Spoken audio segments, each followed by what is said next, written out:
Hi YouTubers, it's Janelle again, and I know I posted a video yesterday about learning how to cut the crease, and I had someone send me a private message asking if I could maybe do that same technique, but move in a little closer on the eyes so they could see a little bit more detail. I recorded this video and it was way long, and my editing software is not working right now. I haven't renewed the license on it, so I'm re-recording this.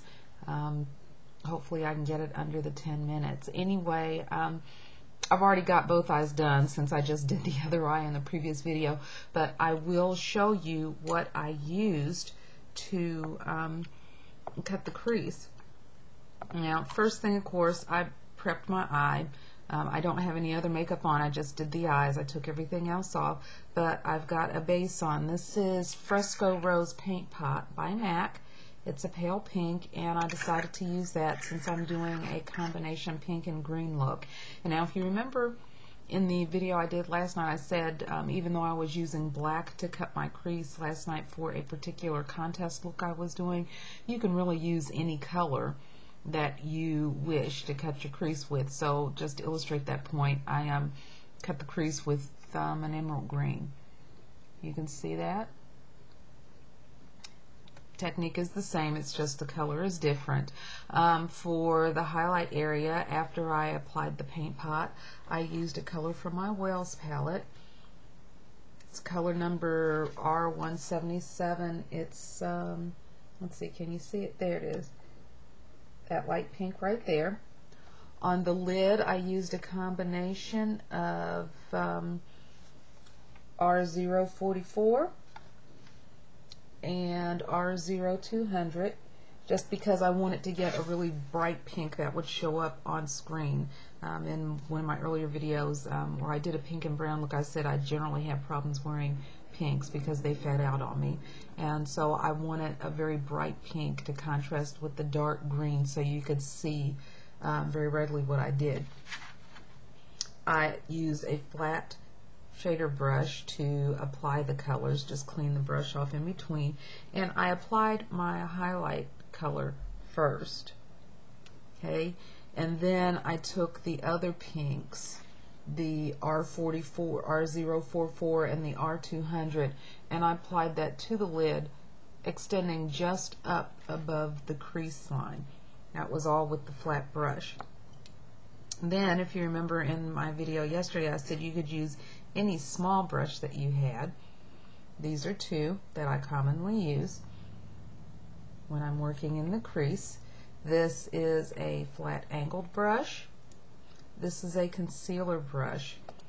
I also have a Lowell Cornell filbert brush. This isn't actually a paint brush, but it's very small and it works pretty well getting into that tight area.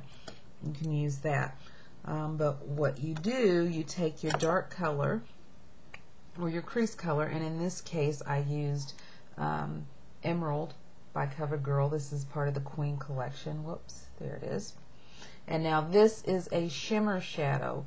Usually I will put a matte shadow in the crease. I feel that the matte shadow just works better. The color is a little more intense, but wonder of wonders, I don't have a matte dark green, so just for the contrast I used that.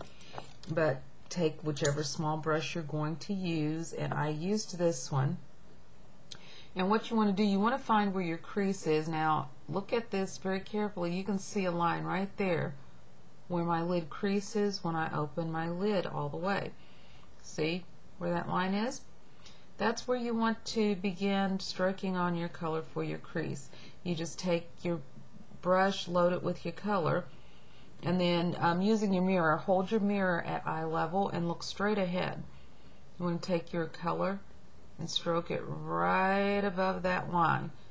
Just a smooth stroke. You want that color to be very hard, heavy, and very definite, because you'll be blending that out later.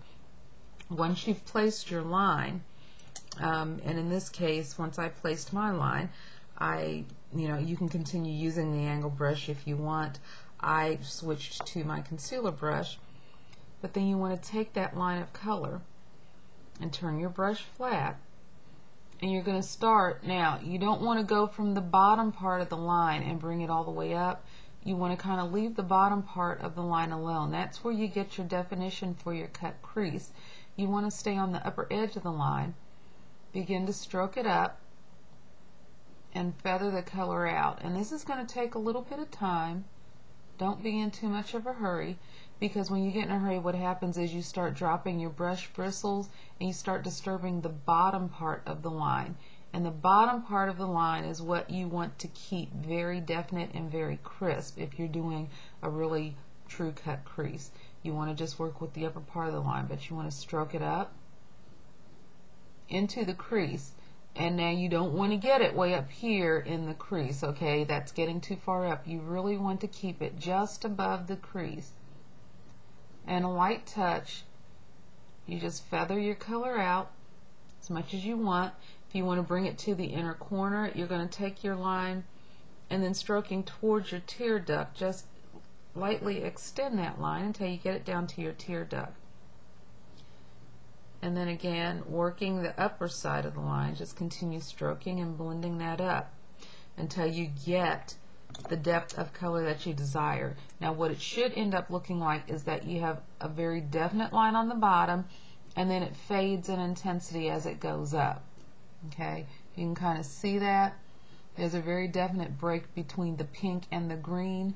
It is going to be definite in this case just because there's such a high contrast in the colors, but even if you're doing colors that are more tonal, more tone on tone, say a beige with maybe a bronze crease, you still want to see that high delineation between your lid color and the crease color.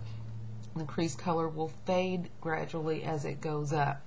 Now, the reason I say you don't want to bring that crease color up too high and start getting it towards your brow bone is because there will probably be times when you want to add yet another color in that crease and work it in.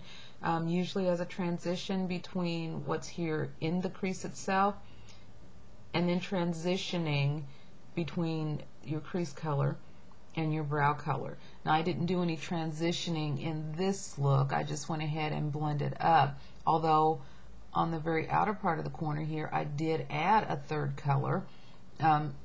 It's a darker teal, just to give a little emphasis to the outer corner, and I've wrapped it around, brought it down here in the corner here. But if you see that little slight wing there, that was the teal that I added. Now if I wanted to do any other transitioning, I could have used maybe a peach or a shade of brown to transition between the green and my highlight. I just didn't because this was not going to be a full eye look. Once you've done that, of course, groom your brows, fill them in if necessary. I did use a liner. I used my black pencil to line my lower waterline and my lower lash line. And then underneath the lashes, I took flat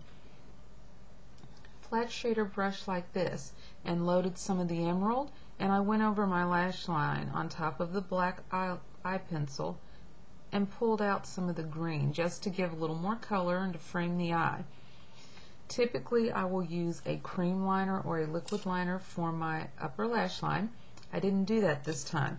I took my flat liner brush, I stroked some color on from my eyeliner pencil, and I use that on the upper lash line. Now in doing this with the pencil, the color is creamy, and in using the brush, not only am I applying the color, but I'm also feathering it out at the same time to kind of soften that look. Once I did that, I added mascara. This happens to be Distinct Lash by Milani. It's an okay mascara, probably not my most favorite product, but that's what I pulled out of the box, so that's what I used for this tutorial. Anyway, even though I didn't go live through the steps, since I didn't want to take this off, since I just did it and put it back on, sometimes doing a little too much of that can be a little irritating.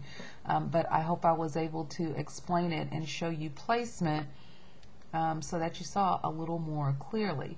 If you need more instructions in terms of placement, please view the video that I put up yesterday. It's titled Janel Cutting the Crease Finally. It's a technique that has eluded me for quite a while, and I've been working on it. And I now think I'm pretty much on my way to mastering the technique. So anyway, I hope the close-up helped. I hope I was able to explain it well for you. If you've got any questions or any more requests, just hit me up in the comments section. I'll be happy to do what I can. I hope you all had a good day. I hope you are all blessed. Continue to be blessed, and I will talk to you later. Bye-bye.